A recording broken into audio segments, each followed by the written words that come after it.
Всем привет, меня зовут Алина, и сегодня я буду вашей дежурной по городу.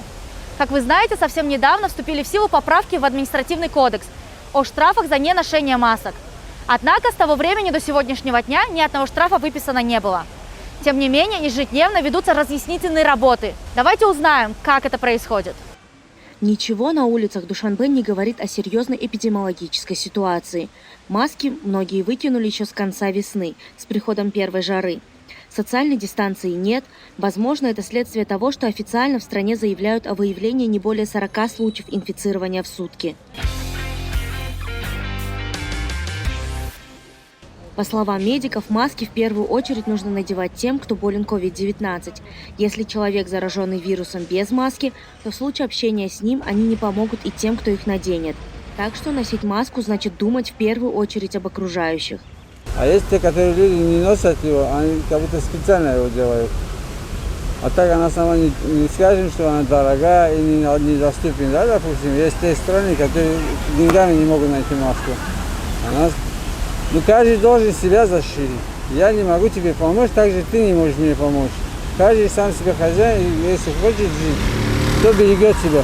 Даже если мы перенесем как-то на ногах, а если кого-то заразим, это страшно. Пока это страшно. Поэтому и носим. Жить хочется, быть здоровыми хочется. И вокруг, чтобы были здоровые и счастливые. Только поэтому. Спасибо. И думаем, что она защитит и нас, и тех, кто вокруг. В Таджикистане за неношение маски введен штраф от 116 до 290 сомани. Поправки в Кодекс административных правонарушений вступили в силу в начале июля, но до сих пор ни одного штрафа за нарушение режима выписано не было, сообщили в санэпидемслужбе. Власти обходятся предупреждениями и разъяснительными работами.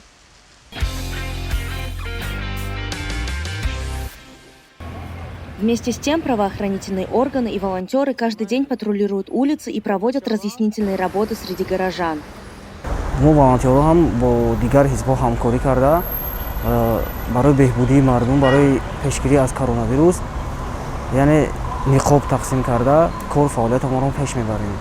По официальным данным, на 5 августа в стране коронавирусом заразились 7,5 тысяч человек.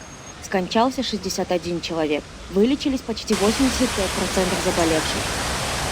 Несмотря на то, что эпидемиологическая ситуация в стране улучшается, ношение масок все же обязательно. И помните о том, что ваша безопасность в ваших руках.